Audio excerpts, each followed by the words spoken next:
The summer transfer window is never boring in Paris. Honestly, since the Qataris came into Paris, every summer we've seen massive transfer stories, massive transfer fees, headlines, and all sorts of crazy stuff has happened from Messi, Mbappe, Neymar, Donnarumma, and everything else in between. And it finally feels like now we might be coming to the end of a generation. Messi is away to Inter Miami. Mbappe is in the final year of his contract and is causing some real friction, not just with the club, but the players and staff. Luis Enrique might actually leave PSG down to all this kerfuffle, and the standoff between Mbappe and the club looks like it is going to yield no winner. The club is saying, Kylian, you can just go and chill on ice, wee man.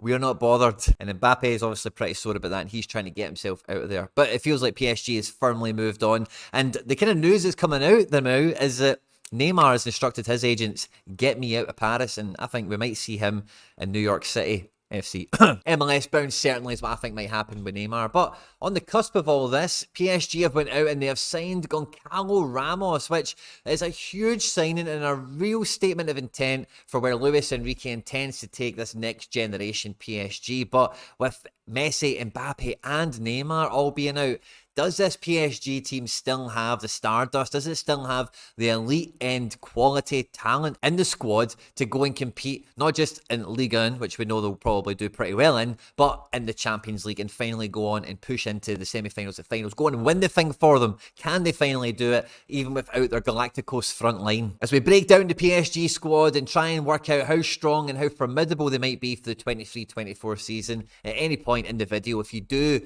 laugh, you learn, you like something or whatever, please do like and subscribe to the channel, share and retweet and all that good stuff. We're pushing for 10,000 subs. We cannot do that without your support. Throw the video in the group chat. It means a lot. It goes so far to helping the channel. You've got no idea, and I thank you in advance if you do so. And let's just get stuck straight into it. Now, if we look at PSG throughout pre-season, the shape and the formation has been very consistent. The starting 11 has changed a little bit. I've put Ramos in here ahead of Ekitike because, you know, you don't sign Ramos to playing behind Ekitike now, do you? Icardi's already out. You know, there's been so much upheaval at PSG, and it feels like a lot of bad apples, bad eggs are kind of moved out now. But with Neymar, he's still been playing a lot in pre-season, and if he doesn't leave, I think he's ready to rock, and he's one of these guys that will play against the adversity of the crowd in Paris, you know, because they're not always loving of their superstars there for different reasons, you know. But Asensio, I think, will be a big part. And Asensio, along with Ramos, give you real quality and real selflessness in the final third. And if you're building a real team, a real cohesive attacking unit that's built on a philosophy and set routes to goal, then Gonçalo Ramos has shown elite capabilities to do that. And Marco Asensio has been doing this for years at Real Madrid as a bit part player. Luis Enrique, being the former Spain national team manager, knows exactly what he's getting here. And along with the likes of Fabian Ruiz and even Carlos Soler out in the left wing position, these guys have been getting a lot of minutes in pre-season. And I think we could see them, along with the likes of Zaire Emery and Vitinha, becoming synonymous with this Paris Saint-Germain engine room and how they're really going to create routes to go and create danger for the elite teams in European football. Now, Marco Verratti is very much a legend in Paris, but he's had some significant offers to go to Saudi Arabia. And for me, Verratti is now slipping into this mold almost like David De Gea, Hugo Lloris, some of these guys have done in the past, where they just stay a little bit past their prime. They've got a little bit too big of a contract, and you know, they've went through one manager too many, and they just don't fit the system anymore. And that is a shame, because I love Verratti, but it does feel like PSG is not really the place for him anymore. But I would expect him to see, if he does stay in Paris, to play in some of the most important games, wearing the captain's armband, and really usher in a lot of this younger generation in the bigger matches. Because without the likes of Mbappe, Neymar, Messi, some of the bigger players, you still need these big characters, and having Verratti still around in midfield, I think, would be very important for Paris this year. But the back line of Marquinhos, Hakimi, Skriniar, Nuno Mendes, or World Cup winner Lucas Hernandez, former Bayern Munich player, of course. You know, the strength in this defence is absolutely incredible. We've seen before guys like Thiago Silva, we've seen, of course, Sergio Ramos there last year, but really as a complete back four from left to right, I don't think it's ever looked this good in Paris, really. Even behind Hakimi, you've got the likes of Mukiele. Danilo Pereira can maybe fill in at centre-back. Mukiele himself can play centre-back in a back three, so can Lucas Hernandez, and you still have Juan Bernat as another left-back option, never mind some of the youth talent that PSG always have.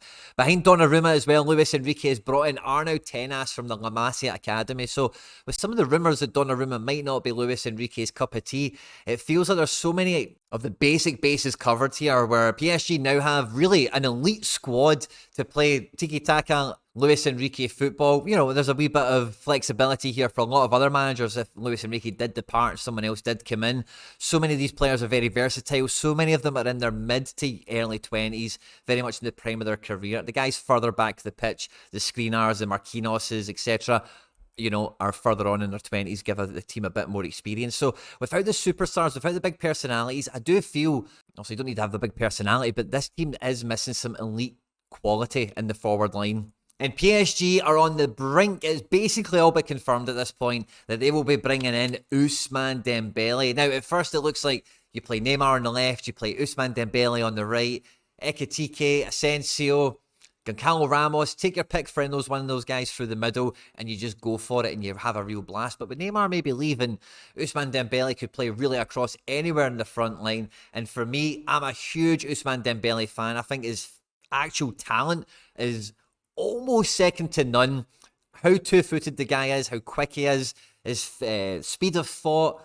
I'm a huge Ousmane Dembele fan, but for me at Barcelona, I very much do echo the thoughts of Stoichkov that he was not a good Barcelona player at all. I think Stoichkov maybe was a bit too, you know, he went for the throat bit, didn't he, really, if you didn't hear the comments. But I'm a big fan of him, and I think if he goes back to France, he plays in this PSG team on the left coming in, or on the right, him and Asensio can swap sides at will in the game, you know. I think that makes a huge difference to this team, and it really then does make all these extra midfield options, all these other combinations that are possible, much more dangerous when you've got someone like Ousmane Dembele to really create and have your real main route to goal. Because a lot of these other players are more facilitators, guys that are good at passing, guys that are good at playing in shapes and, you know, orchestrating the route to goal from the training ground and all that stuff that we're talking about. But you need rule breakers. You need guys that are supremely talented that can do something that no one else can do to unlock the door in these crucial matches. And losing Messi, Neymar and Mbappe is almost impossible to replace. But with Ousmane Dembele, I think you've got the quality and the guile. I think with Asensio, you've got the guy who's won the Champions League. He's been there, done it. He's got the quality, and he's been waiting for the chance to be the main guy in a front line to show what he can do, along with the up-and-coming wonder kid Gonçalo Ramos, who should be the archetype arrowhead forward for this front three. I don't think on paper this front three can compete with Messi, Neymar and Mbappe, right? But would you be surprised if this PSG team went further and maybe actually won the Champions League? I don't think I would be surprised. I don't think it's likely, and I don't think it will happen, but it wouldn't surprise me on the face of it, because there's so much talent in this squad, and because the way PSG, because they're in France, they do run away with the league. In theory, they should have always had some sort of advantage when it comes to the sharp end of the Champions League, where they should be able to rotate their squad and manage their minutes and their workload effectively, and they've not done that to this point. Obviously, no Neymar means they don't need to worry about, you know, parties in Rio de Janeiro and all that kind of stuff anymore. And maybe, just maybe, this is the squad for PSG that could take them to the Champions League final and maybe even bloody win the thing. What do you think is missing from this squad? I still feel Ousmane Dembele is a huge star piece to come in here, but I do feel that it is missing a little bit more elite quality, you know. I don't think you're going to find that in defensive midfield or really anywhere in the defence. I think they're all quite sewn up back there. And these midfield spots and these wing spots, like I've said, there's lots of options, and even in the centre forward, I know Gonçalo Ramos is highly rated. He's not completely my cup of tea, but so if there was to be another player come in here, really, where would they fit? What position would they need to play? And what real difference would they make? That's what I'm thinking now. How good is this PSG team, and how far do you think they'll go in the Champions League? Let me know down in the comment section down below. Sometimes I come back to these old videos and pull out random comments for giveaways and stuff. So if you're thinking something, just drop it in the comment section. On screen now, some other stuff that I've made that YouTube thinks you might enjoy. Stay out of trouble, and I'll catch you on the next one. Take care. Bye-bye.